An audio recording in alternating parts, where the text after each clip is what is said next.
Bonjour à tous et bienvenue dans cette nouvelle vidéo où je vais vous donner les grands principes qui vont vous permettre de bien comprendre la preuve du théorème des résidus. Cela dit, je ne vais pas faire une preuve complète, ce n'est pas le but de cette vidéo. Et ce qui est important aussi pour les gens qui sont dans le cours, c'est de savoir utiliser le théorème des résidus. Ce que je vous donne ici, c'est vraiment pour les plus curieux, pour ceux qui veulent comprendre pourquoi on a ces termes un petit peu magiques qui apparaissent dans le théorème des résidus. Alors, allons-y. Donc, on va faire une augmentation de la taille de ce théorème des résidus. Je vais mettre des gants pour éviter tout geste malencontreux avec ma tablette. Donc, on a un petit rappel ici, là, du théorème des résidus. Avec quoi? Avec une hypothèse qui est que oméga, vous discutez qui est un simplement connexe, et d'une fonction qui est holomorphe, f, sur ce simplement connexe, auquel on retire un nombre fini de points. Donc vous avez A1 à n, sur lequel on ne sait pas si f est holomorphe ou pas. En tout cas, sur oméga, auquel on a retiré ces points, on sait que f est holomorphe. Auquel cas, si vous prenez gamma, un lacet, donc là c'est un lacet, c'est pas rappelé ici, mais c'est un lacet qui est dans cet ensemble oméga et qui ne passe par aucun DAI, eh bien on a l'intégrale de f sur gamma qui est égale à 2i et une somme de 1 jusqu'à n de l'indice des points AK par rapport à oméga multiplié par le résidu de f en AK. Donc, qu'est-ce que c'est que l'indice? Donc, si vous revenez à la définition qui est donnée dans le cours, c'est l'intégrale sur gamma de 1 sur z moins AK dz. Donc, c'est effectivement une intégrale curviligne. Voilà, dz. Donc, c'est effectivement une intégrale curviligne et on voit apparaître le 1 sur z moins AK qui est finalement le terme moins 1 dans un développement de f en AK en série de Laurent. Un développement en série de Laurent, c'est une somme de moins l'infini jusqu'à plus l'infini. Comme c'est autour de AK, on a un infiniment petit qui est z moins AK. D'accord?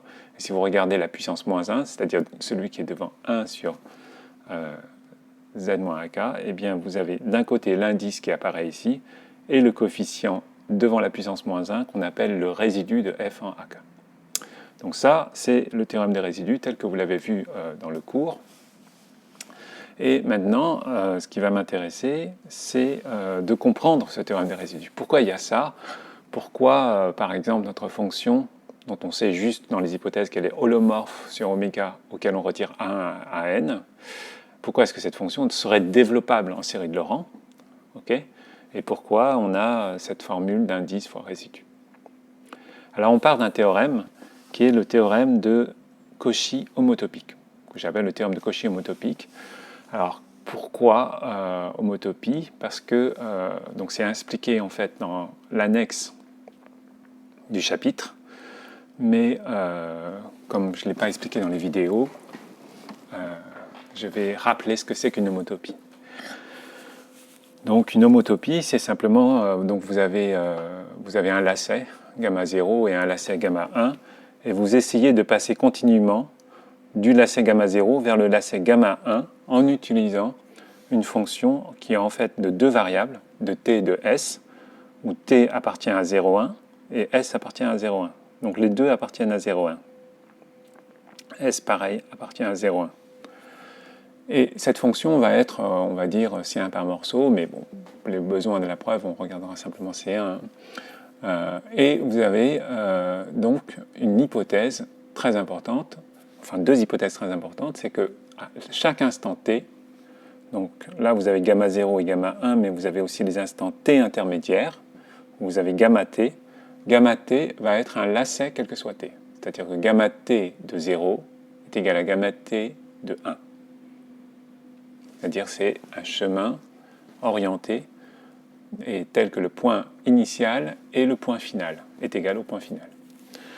Et vous avez une deuxième hypothèse qui est que la fonction, notre fonction f, est holomorphe sur les ensembles, les valeurs prises par gamma des deux variables, donc gamma de TS. Okay, donc, si on a ces trois hypothèses, donc une continuité de votre homotopie, le fait qu'à chaque instant t, c'est un lacet, et le fait que f est holomorphe sur les valeurs prises par gamma de ts,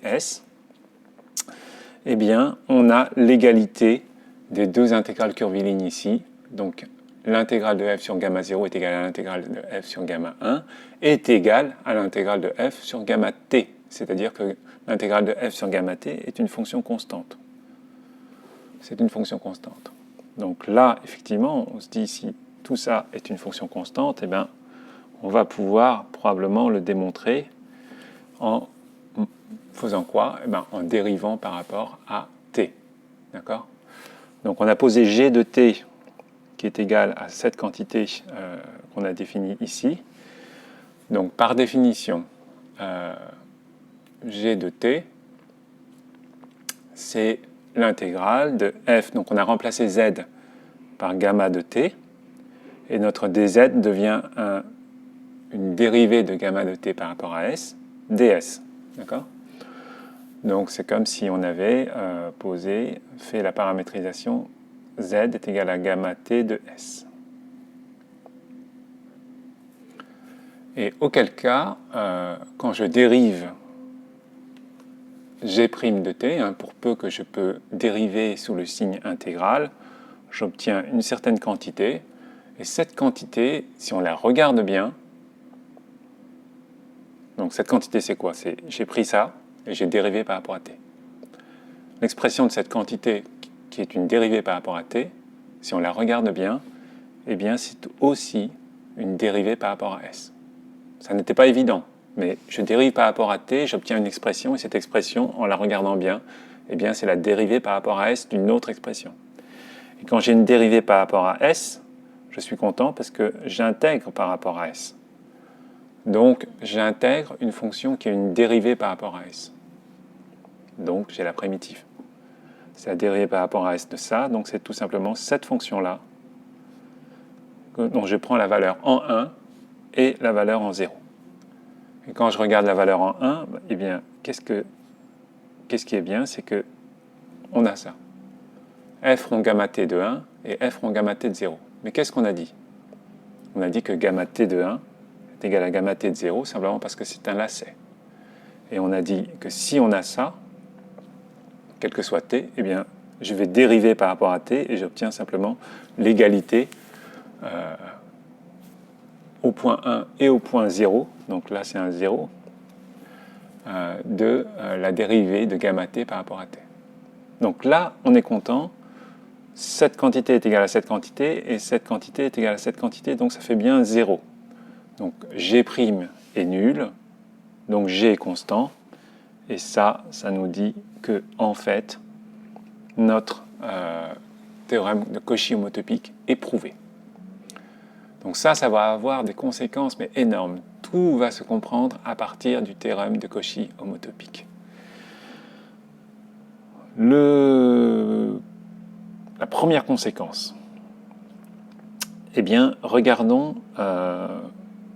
ce premier résultat-là, que je vais... donc ça n'a pas été noté, mais on va dire que c'est... Ah si, ça a été noté. Le résultat petit 2, qui nous dit, donc j'ai surligné en bleu ce qui est important de retenir, l'hypothèse. Donc c'est quoi ce que j'ai surligné en bleu? Je vais mettre ça ici, ça va être plus simple. Donc c'est le fait que f soit holomorphe sur une boule centrée en Z0 et de rayon grand R. Donc on va dire que ça c'est une boule ouverte. Donc cette boule, elle est ici. C'est la boule qui est surlignée en rouge. D'accord? C'est ma boule Z0 grand R. Et en fait, la conséquence du théorème de Cauchy homotopique, c'est qu'on a une expression de f de Z0. F de Z0 multiplié par 2 pi, c'est l'intégrale sur un C, donc un C de Z0R, donc il est là, le C de Z0R. C'est notre lacet qui est un cercle, d'accord, centré en Z0 et de rayon petit r, f de z sur z moins z0. Bon. Est-ce que cette formule est étonnante? Non. C'est une formule qui, puisque vous avez vu le théorème des résidus, peut se démontrer très simplement avec le théorème des résidus. Mais ici, dans le cas de cette vidéo, justement, je suppose que je ne sais pas que le théorème des résidus existe, et je vais le montrer justement, le théorème des résidus. Donc on était parti sur le théorème de Cauchy homotopique qu'on a démontré sans rien, sans aucune hypothèse, enfin pardon, sans aucun théorème. On a simplement dérivé une certaine quantité et montré que cette dérivée était nulle, donc on a le théorème de Cauchy homotopique. À partir du théorème de Cauchy homotopique, on va montrer cette formule qui maintenant vous paraît naturelle grâce au théorème des résidus, mais on va la démontrer sans le théorème des résidus. Alors, comment je fais? Je note G de R, cette quantité. Et je vais montrer déjà que G de R est constant par rapport à R. Ça, je n'ai pas besoin de grand-chose. Je regarde ce que j'ai à l'intérieur. J'ai une fonction où je sais que j'ai au numérateur une fonction qui est holomorphe sur ce disque fermé, dans tout le disque. Il est holomorphe dans tout le disque. Et en dessous, j'ai au dénominateur z moins z0. Donc en fait, j'ai la composition d'une fonction qui est holomorphe sur le disque avec une fonction qui est holomorphe sur le disque auquel on retire z0. D'accord? Donc il n'est pas holomorphe au point z0. C'est pas gênant. C'est pas gênant parce qu'on va utiliser en fait notre théorème de Cauchy homotopique pour comparer un cercle de rayon R à un cercle de rayon R'. Mettons que R' est le rayon de ce cercle-là.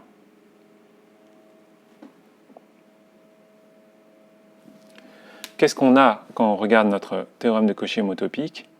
On a besoin que f soit holomorphe, pas partout, mais seulement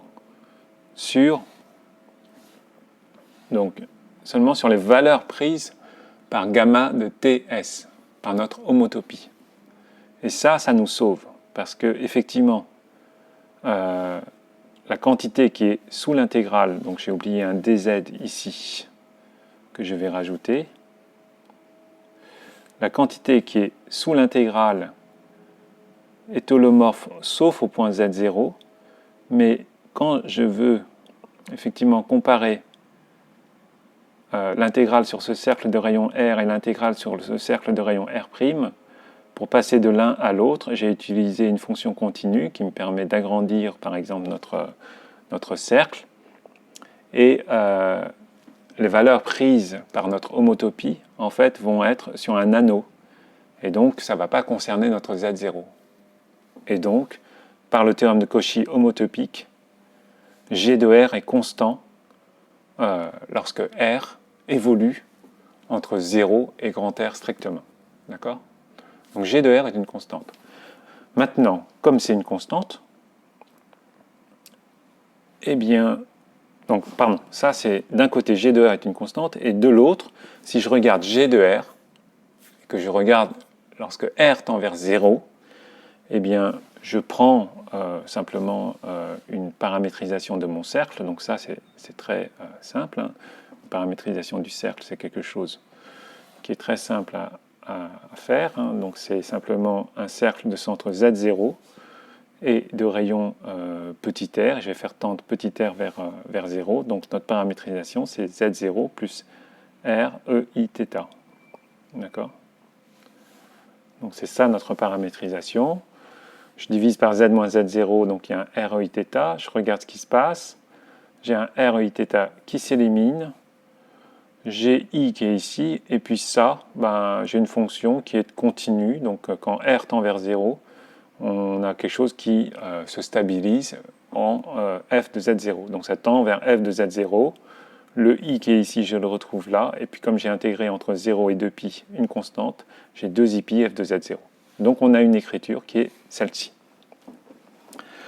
Ou pourquoi une écriture qui est celle-ci, c'est qu'en fait, on a d'une part que g de r est une constante, et d'autre part que sa limite vaut ça. Donc une constante qui a une limite, ben, ça veut dire que la constante, en fait, elle vaut 2ip f de z0. Okay.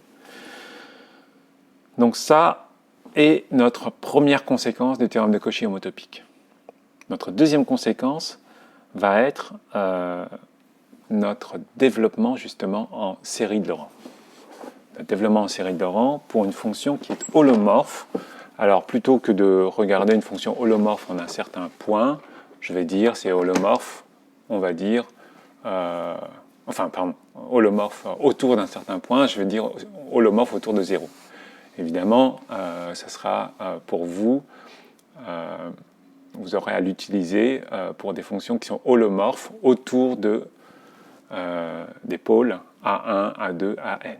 D'accord ? Donc il y a une chose que je vais faire uniquement dans cette preuve, qui est de regarder une fonction qui est holomorphe autour de R0, donc autour de 0, pardon. Donc ça veut dire quoi? Ça veut dire que en fait, ici, je prends une boule centrée en 0 et de rayon, on va dire grand M strictement positif, et je vais retirer le singleton 0.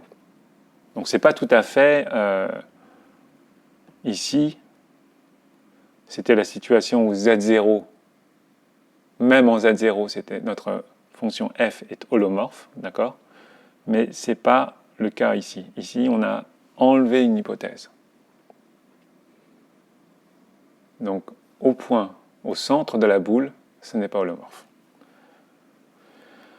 Alors, on va montrer le fait que f de z s'écrit comme un développement en série de Laurent.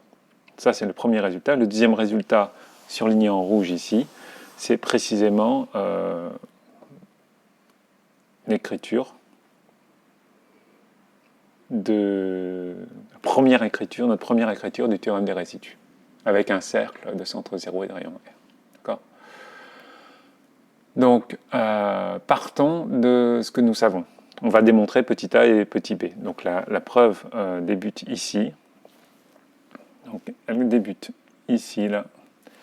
Et partons de ce que nous savons. Donc, dans la partie précédente, on a vu que 2ip, f de z0, c'est une intégrale sur un cercle autour de z0, f de z divisé par z moins z0. Hein, je le rappelle, c'était ce qu'on avait vu au point 2, qui est donc ce qu'on a vu ici. D'accord ? Donc allons-y, on part de ça. Et maintenant, on utilise le théorème des résidus. Non, pas le théorème des résidus, vous m'avez compris. On utilise le théorème de Cauchy homotopique. Alors, pourquoi ? Vous avez le point ici. Donc vous avez ici point 0, vous avez Z0 et vous avez un cercle qui est là, un cercle centré en Z0 et de rayon petit r, c'est gamma 0. Eh bien, vous allez simplement déplacer le cercle, le bouger continuellement, suivant une homotopie. C'est-à-dire que vous allez déformer votre cercle suivant une homotopie, et le théorème de Cauchy homotopique vous dit que votre intégrale reste la même.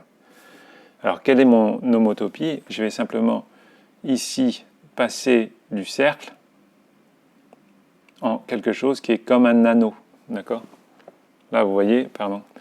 Là, vous voyez quelque chose qui est comme un anneau, c'est-à-dire que votre cercle, il était comme ça, puis après, il va devenir comme ça, et puis après,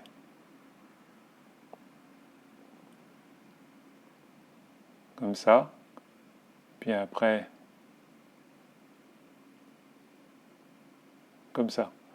Finalement, il devient quelque chose comme ça. D'accord ?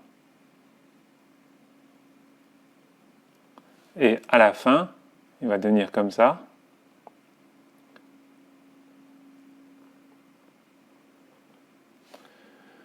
Et quand on regarde ce qui se passe à la fin, c'est finalement quoi comme intégrale? une intégrale sur un cercle de rayon grand R, puis un petit passage ici, une intégrale sur un cercle de rayon petit r, mais on a tourné dans l'autre sens, donc il y a un signe moins, et puis ce petit passage qui permet de passer du cercle petit r au cercle grand R, eh bien en fait on l'a emprunté deux fois ce passage avec des signes différents. Donc on est parti du cercle grand R vers le cercle petit r, puis du cercle petit r vers le cercle grand R. Donc l'intégrale qui apparaît au tout début, elle est compensée par après, le deuxième retour. D'accord? Donc l'intégrale là-dessus, la somme des deux intégrales fait 0. La somme des deux petites intégrales fait 0. Donc finalement, on a simplement cette différence-là. Et une simple réécriture nous permet de... donc je remplace par ce que c'est, avec notre paramétrisation qui est très simple, c'est une paramétrisation de cercle. Je réécris mes quantités et je m'intéresse à la dépendance en Z0. Z0, vous le voyez apparaître, donc j'efface un peu, je fais apparaître Z0. Il est ici d'un côté et il est ici de l'autre. Et vous avez quoi? Vous avez, en termes de quantité d'ordonnancement, vous avez que Z 0, il est compris strictement plus grand que petit r et strictement plus petit que grand R. Donc qu'est-ce qui est inférieur à 1? Ben, c'est Z0 sur grand R, donc ça c'est inférieur à 1, et R sur Z0, petit r sur Z0, est inférieur à 1. Et comme on a ces deux quantités-là, on voit bien qu'on va pouvoir développer soit comme ça, soit comme ça. Quand on développe comme ça, on voit apparaître les puissances positives de Z0, et quand on développe comme ça, on voit des puissances négatives de Z0. Donc on a un développement de f de Z0 avec des puissances positives et des puissances négatives. C'est notre développement en série de Laurent. Quand on regarde ensuite les quantités qui apparaissent dans les coefficients, on voit très bien que notre écriture de CK, on va pouvoir montrer très facilement que la somme des CK fois Z0 puissance K est une quantité qui est bornée, simplement parce que vous avez quelque chose que vous pouvez absolument très bien contrôler. On contrôle très bien la borne, parce que là on a une intégrale, une fonction continue, donc là on a quelque chose qui est borné, et puis on a du 1 sur R puissance K ou du R petit r puissance K ici. Donc on a des quantités qui sont complètement explicites et qu'on va pouvoir borner complètement. Donc on a un développement en série de Laurent. Bon, bah c'est super. Avec ce développement en série de Laurent, ça va nous permettre d'écrire f de z et de remplacer f de z par la somme des ck zk. Bon, ben on a f de z qu'on remplace par la somme des ck zk, avec une permutation qui est valide parce qu'on a de l'information sur ck, on a une convergence normale. Et du coup, on n'a plus qu'à intégrer zk dz sur un cercle de centre 0 et de rayon R. Bon, ben là, c'est un petit calcul qu'on a fait en TD qui nous dit que ça vaut 0 lorsque k est différent de moins 1. Et lorsque k vaut moins 1, eh bien, on a précisément le résidu ici, et puis cette quantité qui correspond à l'indice, en fait. Ça, c'est l'indice du point 0, parce qu'ici, on s'est placé en 0. L'indice du cercle, c'est de 0R par rapport au point 0. D'accord ? Donc ça, c'est un calcul complètement explicite qui nous permet d'avoir une quantité qui est 2pi multiplié par l'indice, qui est 2pi multiplié par le nombre de fois qu'on a tourné autour de ça. D'accord ? Et maintenant, la question, donc là, à la fin de l'item 3, on a presque gagné, on a notre développement en série de Laurent, et puis on a notre écriture qui est le théorème des résidus, avec un cercle, donc c'est quoi, et un seul terme qui est un pôle, c'est-à-dire que f est holomorphe sur une boule autour de 0, sauf au point 0. Au f.0, on ne sait pas. Et auquel cas, on a une écriture de notre intégrale avec 2ip, c-1, puisque l'indice en fait, du cercle vaut 0. Et voilà. Donc on a notre premier théorème des résidus avec simplement un seul pôle. Bon, comment on passe à plusieurs pôles? Donc ça, on l'a vu dans une autre vidéo, mais je le réexplique ici. Imaginez que vous ayez votre théorème des résidus avec un cercle centré en A1 et un lacet gamma 0, un autre cercle centré en A2 et un lacet gamma prime 0, eh bien, je vais déformer continuellement ce lacet-là. D'accord? Alors, je vais déformer continuellement ce lacet-là. Donc, utilisons... pardon, on va utiliser cette plutôt. Excusez-moi. On va plutôt utiliser ça. Donc, je vais déformer continuellement ce lacet gamma prime 0 pour que petit à petit, il change et il devienne ce lacet-là. D'accord? Dans ce lacet-là, si on regarde bien, on a effectivement une partie qui est en commun avec le lacet gamma 1. Et cette partie en commun avec le lacet gamma 1 est traversée dans le sens rouge. Si je prends ça, que je change un petit peu, je vais mettre... Okay. Donc j'efface un petit peu, hop. Donc, est-ce qu'on peut l'agrandir? Voilà. Donc vous voyez que quand on est sur gamma prime 1 et qu'on essaye de parcourir ce lacet, on avance et on arrive ici en tournant dans ce sens-là. Quand on est sur gamma 2, donc je vais prendre une couleur bleue, et qu'on parcourt ce lacet, on arrive aussi au même endroit, mais en le parcourant dans l'autre sens. Donc quand on fait l'intégrale sur gamma 1 de f de z dz, plus l'intégrale sur gamma prime 1 de f de z dz, eh bien, on a ce terme-là qui est dans les deux sens, donc il va se compenser, donc il va disparaître. Donc on n'a plus que l'intégrale là-dessus, plus l'intégrale là-dessus. D'accord? Et ça va constituer en fait finalement un lacet qui va entourer A1 et A2. Donc ça, c'est vraiment le principe de la preuve. On va voir ça un petit peu plus en détail en dessous. Enfin, même pas. Donc on retrouve finalement un certain gamma tilde qui est ici, qui est un lacet qui entoure gamma 1 et gamma 2. Et ça, c'est la somme des deux quantités qui sont 2ip, le résidu de f en A1, plus 2ip, le résidu de f en A2.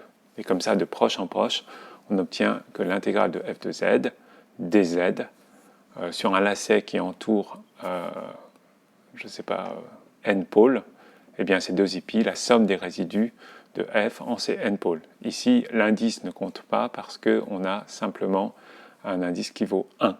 D'accord? On a simplement un indice qui vaut 1. Ok. Voilà. Simplement, je vais, pour terminer, vous montrer des petites transformations qu'on peut avoir à l'aide du théorème des résidus. Donc ici, c'est simplement des... Donc ce que je vous montre là, c'est simplement, vous imaginez une fonction, donc au temps 0, une fonction qui est holomorphe, sauf au point rouge, donc ici, ici, ici et ici. Eh bien, qu'est-ce qu'on va faire? On va essayer d'avancer, enfin de transformer ce lacet de façon continue vers le lacet qui est à l'instant 1. Donc vous avez le passage de ce lacet-là à ce lacet-là. D'accord? C'est ça notre objectif. Et sachant que quoi? Sachant que nous, on veut qu'il y ait une homotopie, c'est-à-dire qu'on veut rester à valeur lacet, on veut obtenir un continuum de lacets qui va passer de l'un à l'autre, mais comme notre fonction n'est pas holomorphe partout, il faut s'arranger que notre homotopie ne prenne pas de valeur en aucun des points qui sont les points rouges. Donc effectivement c'est possible, hein, je regarde un petit peu comment on avance de l'un vers l'autre, et là, sur le troisième schéma, vous voyez en vert, donc j'ai placé ici en vert, toutes les valeurs prises par votre homotopie. Donc on veut effectivement, pour appliquer le théorème de Cauchy homotopique, on veut que notre fonction soit holomorphe sur la partie verte. D'accord? Et ça, c'est effectivement réalisé, puisqu'on sait que notre fonction ici est holomorphe, à part dans les 3 points rouges. Bien, ça, c'était une petite animation. Et puis la deuxième animation, c'est ici. Hein, vous avez vu qu'on a un théorème de Cauchy, enfin un théorème des résidus autour du point, du premier point. Là, on va dire qu'on a un résidu ici. On a un résidu ici. Donc on a 2 théorèmes des résidus pour ces 2 cercles-là. Et puis comment on fait pour avoir un théorème des résidus sur un lacet qui entoure les 2 points? Eh bien, on fait la chose suivante. On déforme continuellement les 2 lacets et finalement, on utilise, comment dire, dans ces 2 lacets, on utilise une partie en commun. Donc, comme tout à l'heure, ici, on a une partie en commun que je vais représenter par...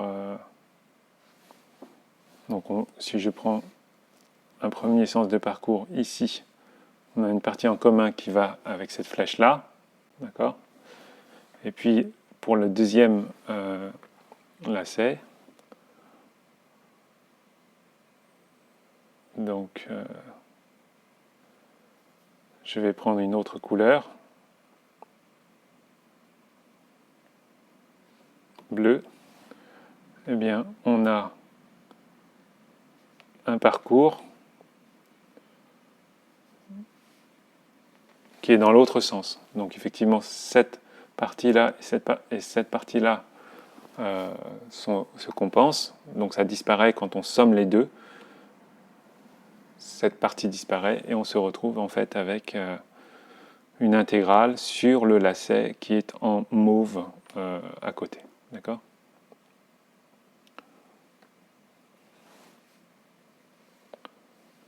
Ok.